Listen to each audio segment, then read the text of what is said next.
being direct, and doing everything out of love. Everything I do is out of love. So I used to hate when my dad says, "Your problem is not my problem." But you know what? It's one of the things that I literally live by now. And, you know, I didn't understand it because, of course, it was directed towards me and I didn't like it. So, because I was trying to get my way. But in this place of education and working, um, I've taken on that mindset. Your problem is not my problem.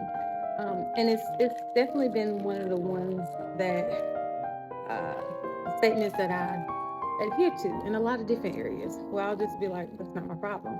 I may not say it, but I definitely my actions will definitely show. Um, but anyways, a colleague came up to me yesterday and said that they were struggling in some areas and asked for some strategies and things like that. And I listened and I shared.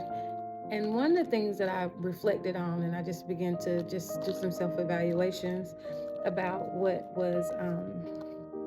I've experienced as an educator, is I've never had classroom management issues. And if I did, it was more so of, I need a break from this right now because I just don't feel like dealing with it and I don't want to get emotional.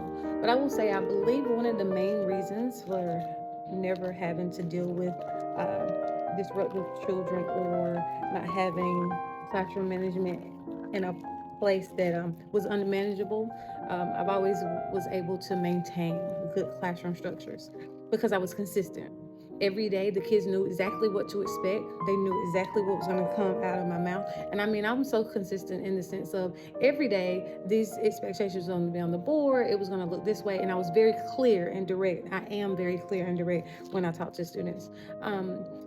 And I teach in 3 different ways too. So it was always a way that the students knew that they had ways and they saw ways that they were able to be successful. So even though I was clear and I'm very consistent, some would even say quite harsh in the sense of like, I don't really give any wiggle room when it comes to what I expect of you. And I just can't, because what I expect of you is to be successful. So if I give wiggle room, that means that you're going to try to take the easy way out, and the easy way out is never an option for me.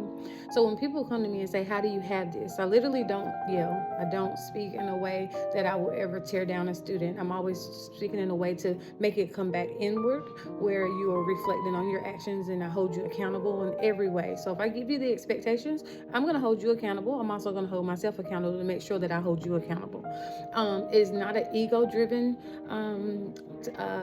approach. I don't have anything to gain out of someone knowing when something is inappropriate other than you being your best version. And so when I share with teachers, how do I maintain this, it is really through me just being consistent, being direct, and doing everything out of love. Everything I do is out of love.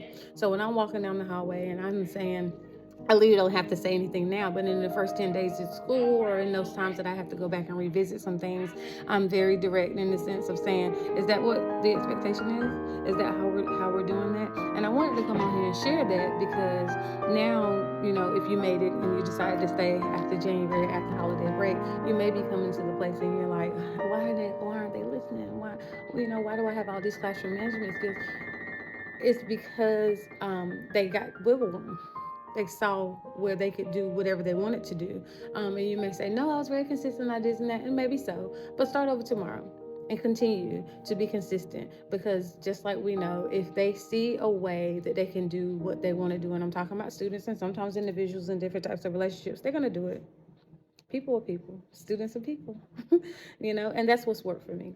I hope this has blessed you. I have several videos on the different strategies and the little things I do in the classroom that shows what those expectations are, that I've shared several times. But I just wanted to do that and just talk about it, and hopefully this helps someone. As always, you can always send me a DM. We can do the little chit chat. We can have our little session, 10 to 15 minute session, to talk about different things that could help you.